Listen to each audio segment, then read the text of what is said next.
Hello there everyone, Ashnflash here, and welcome on into a early LEGO Minecraft 2024 summer set review. Today we're looking at set number 21265. This is the crafting table set. It's going to be retailing for $89.99 USD or $119.99 Canadian, beginning on August the 1st, but this was sent to me early by LEGO and Land to do a review for. You can see all of the mobs here up at the top. Something else that you might notice is that the logo is silver for the 15-year anniversary of Minecraft. But I'm very excited to build this. It is sort of a throwback set to the original Microworld sets, which was from Kuso back in the day, which is now Ideas.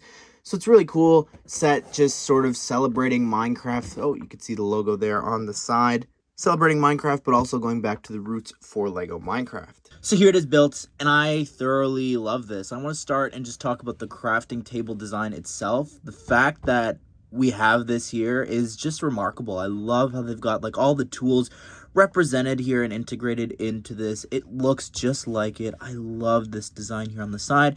I think I said this in the reveal video, but it would have been nice to maybe have the option to open this up so that you could have like a fully closed crafting table box. Maybe I'll do that, but I'm not too sure. I still really love how this looks, and one of my favorite parts is the top part here, of course, because this is how you craft, right? You could see the 9 spots there for the different items to craft everything. I think that this is such a remarkable design for a LEGO set. It is so surreal to see this here brick built. You can see as well, you do have some spots there for you to actually attach different things.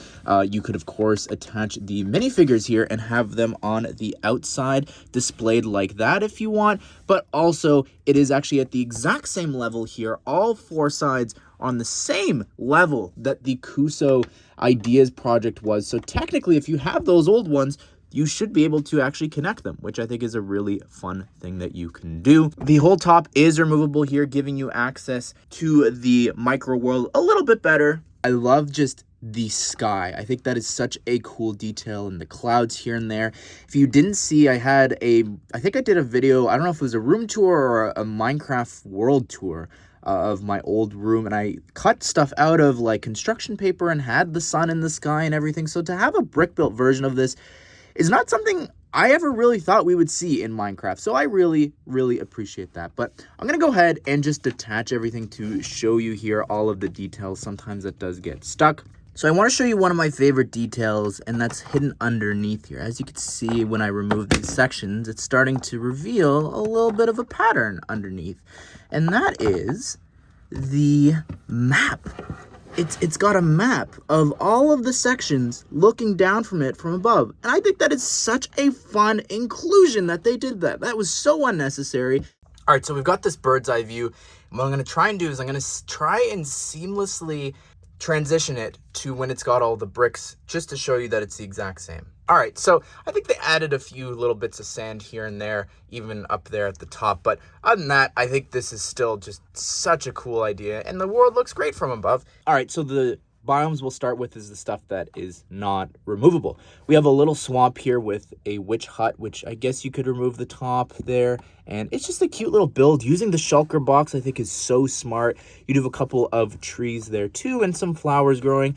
You've got this birch tree there out in the open, as well as a little bit of a farm over here. You've got some water running, which if I go back to the village and just place it to show you, you can see that the water is actually running all the way from, I didn't realize this until right now, actually. It starts all the way at the top of this section here and goes all the way, runs down to there. So I think that's really cool, just storytelling wise, I guess, that the water's going all the way through the village, and even watering some of the plants down here. You do have a little bit of a cactus there. That is an interesting sort of build, how they've done that.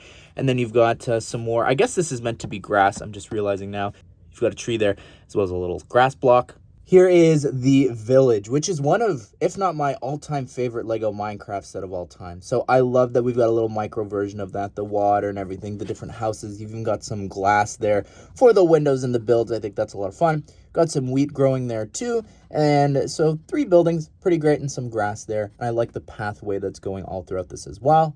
Looking at this section next, again, you can see the water from before, but you've got some stalactites there hanging from the ceiling on the ground. You've also got a little bit of a lava pool you're able to detach this if you wanted to get access to that there. And you can see there's some gold as well as some coal up there at the top and a little bit of a pathway throughout this.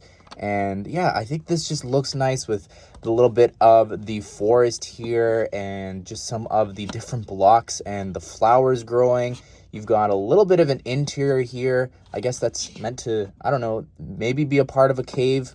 If you look at the next section, it does actually line up in the back there, so that's pretty smart of them. But yeah, this is such a cool section. Again, I guess you could sort of remove it. I don't think you're meant to, but I'm going to do that just to show you. You've got some glowberries growing over here, as well as the drip leaf, some water, and just the ancient city build there with the skulk shriekers and everything. It looks so great. I wish there was a warden included. That just would have been so cool to get here.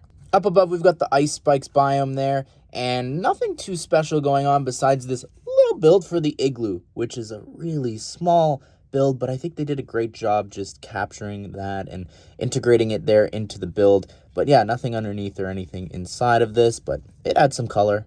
And speaking of color, the last section here that we've got is a little bit of like a minecart system. And I'm just gonna try and separate it here so that you could see. We've got the mineshaft there, a chest on top of the cart, as well as the rails. And it goes through. You can see we've got some copper here for you to mine, which I think is pretty cool. You've also got some cherry blossoms that are growing up above.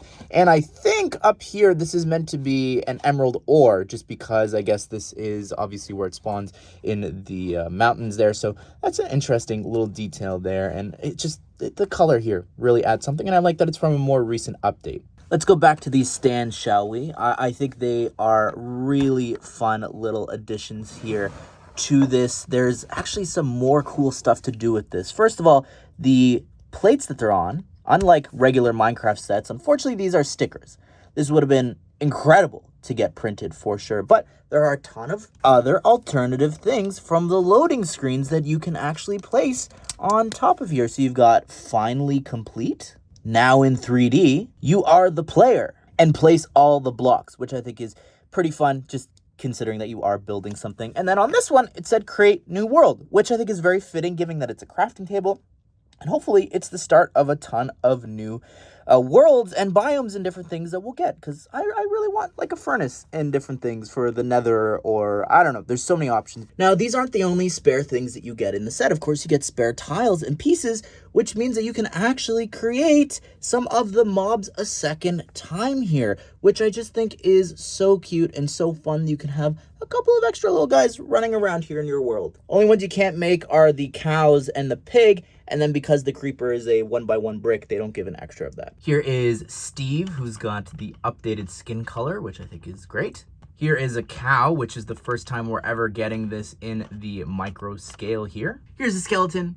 Great to get here. We have gotten this piece before because of spawners and different things. Here's the witch for the first time. Looks great. I love that they included the stud on top to give it a little bit of height for the hat. Here is the creeper, which is similar to the old build, but it doesn't have the plate. The other one had it like this, where it had like the legs actually sticking out. So that's kind of interesting that they changed it up. Here is the villager. Great little design. We did get these back in the day, but not with the accurate skin color. Here's a little pig.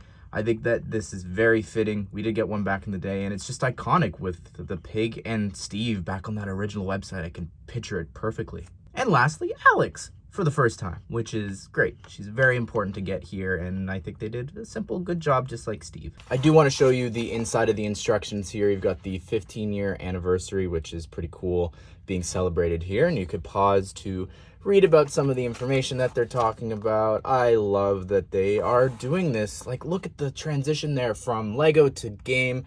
That's so cool. And talking about the very first original set. I love that a lot. You can see that you've got a little blurb from the designer, pictures of him with the set, and then just talking about some of the different biomes and everything included here, which I think is great. And then even a little bit of a timeline of the 15 years of Minecraft, which I think is really great, and I look forward to another 15. On the very back, you can see we've got this image of the actual set in Micro World in game. There you have it, everyone. That is my review of the crafting table set. I think that this is great. Great to have back here. The micro worlds, the hopeful expansions to this I'm very, very hopeful. I think there's so much potential for iconic blocks to make into this, more biomes and characters and mobs to get. I would love to continue to get more of these, and I think that this is a fairly priced set, and I love the map. I love everything here. It really took me back to all those years ago getting that original set. And yeah, happy 15-year anniversary to Minecraft. There is another anniversary set releasing later this year. If you don't know what I'm talking about, I'll put that at the end here if you want to check that out. But I hope you guys did enjoy this video. Hope you all have a great day. We'll see you all in the next one.